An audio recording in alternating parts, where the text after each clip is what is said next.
Hey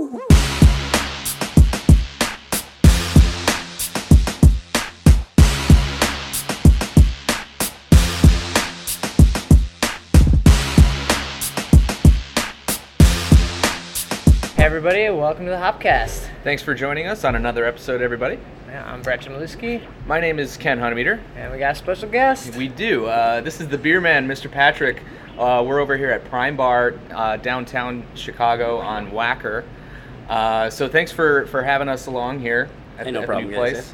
You guys have how many taps? It's quite a lineup. Yeah, we have 40 beers on draft. Damn. See, and the thing that some people worry about with that many drafts is the beer getting a little stale in the lines if it's not running through. We walked right in where you had your guy over there cleaning all the lines, so it's something that you guys take care of for sure. We're pretty lucky in the fact that where we're located and the amount of business that we do, that we run through our beer pretty quickly, as well to keep things from going stale or the lines from getting too clogged. We have them cleaned every other week. Oh, wow. That's pretty good. I think that's actually 14 days is pretty much recommended, so you're spot on. Yeah, recommended. Yeah, I think a lot of places let it slide to once a month. Right. They sure do. It's a budget thing, I understand. What are you gonna do?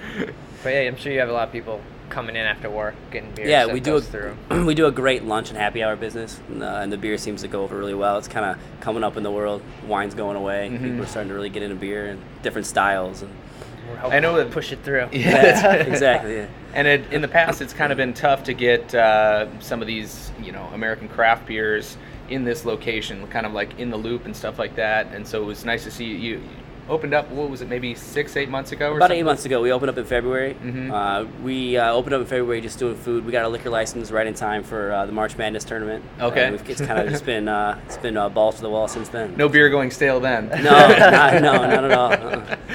Yeah, but I know at one point, State and Lake, we were excited. They were opening up and doing some nice stuff. They've since kind of receded and fallen back into like kind of the usual tap lineup. So I think you've got the hold on it in this area. Yeah, I think we nice. do. Yeah. With having 40, we have the luxury of being able to do the major ones as well, so we can hit people on all fronts.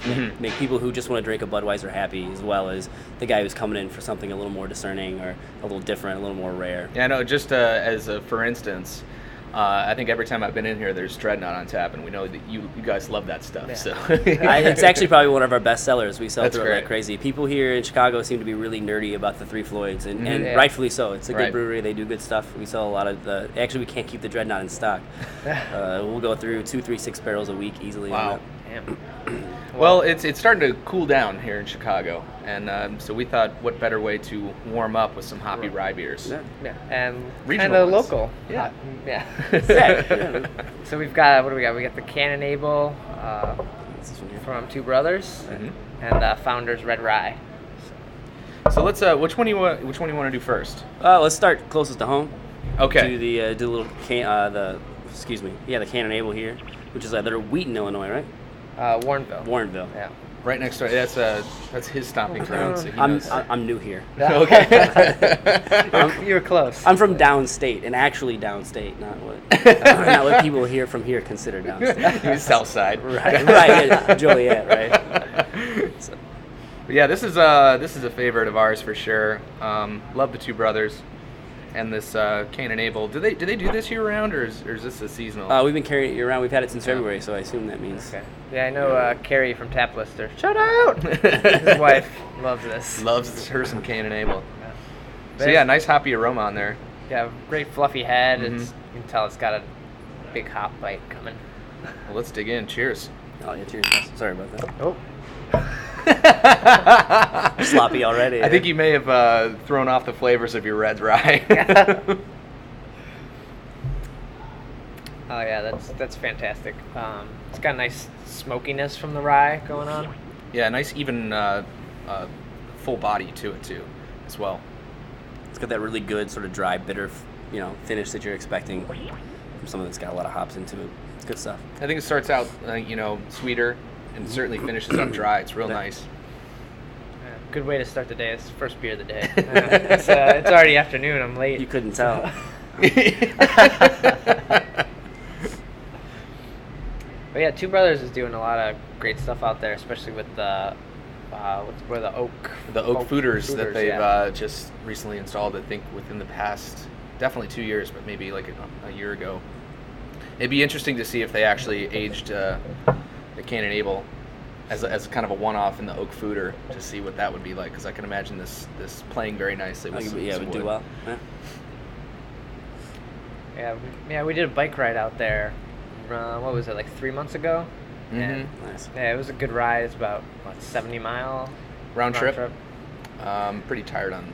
Yeah, I imagine. Yeah, doesn't sound like fun, but it's worth it. It's for the love of beer. So. Well, there you go. Yeah, if it was for beer, then I get it.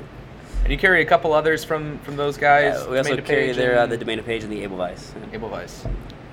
That's another one that they start experimenting with, the Domain de Page. I know they made like a feew different varieties, like oak version, coffee version. The coffee was phenomenal. Oh yeah. I remember bringing a growler home on my bike on the way home. Have you gotten any of the like Resistance IPA or the other ones? We haven't. We've kind of stuck with these three: the Domain of Page, the Edelweiss, and the Cane and Ebel. They've sold really well for us. The Cane and Ebel, especially, people really like it. We had a couple of different rye beers on when we first started.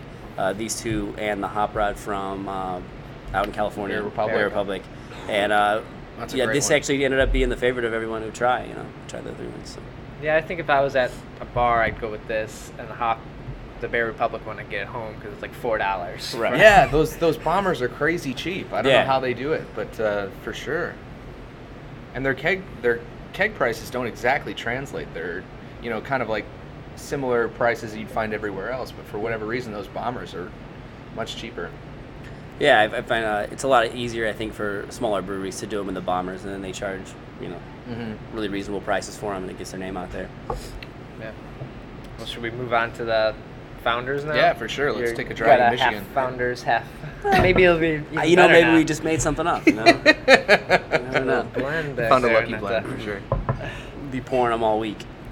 This one's got a little bit lighter color, more straight up red, as you would gather from the name. Not as big of a head. It's a little thinner. It looks like. It's been sitting around, so I don't know if that. Yeah, I think this one is a little thinner just in general when it pours as well. Yeah. Cheers. Cheers. Try not to spill this stuff. May as well at this just point. not on me.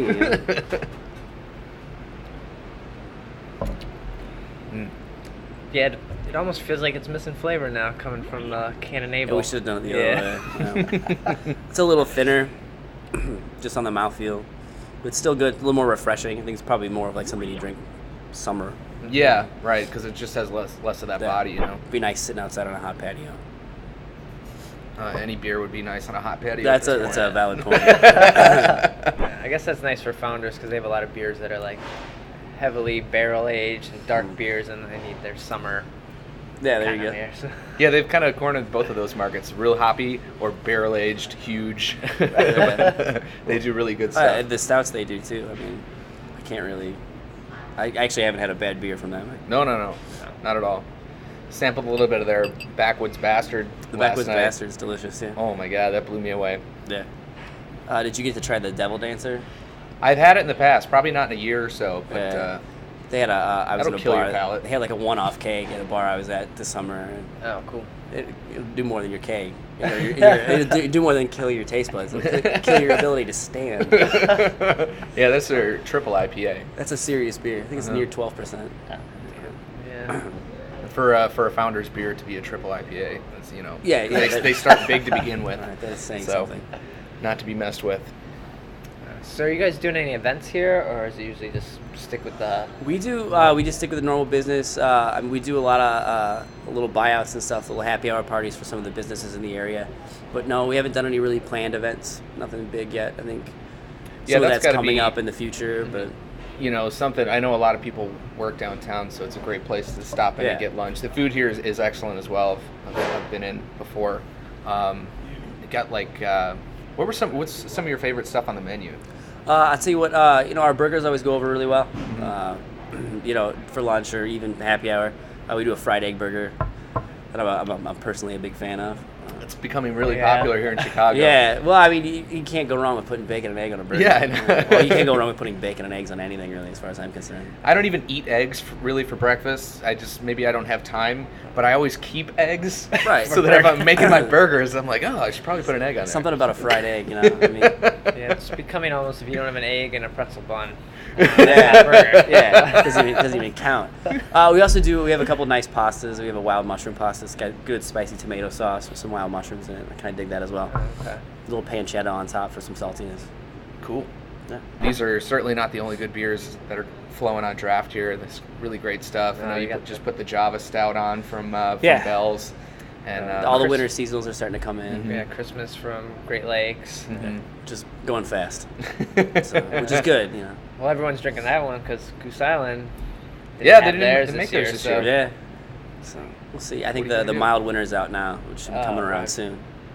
And then there's keep in touch with us, keep posted on the website and whatnot. We'll there's some rumors for some beer dinners coming up in the Oh, future. cool. Nice. So we hope to work some of that out in the new year. Be able to do a little more.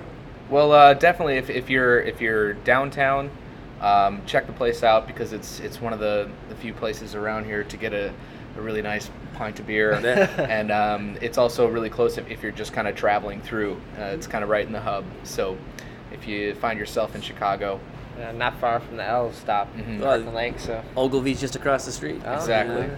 So You're waiting on a train. thanks so much, Patrick, for Cheers, showing Sean. us around the place and my sharing pleasure. some tasty beers. yeah, no. Cheers.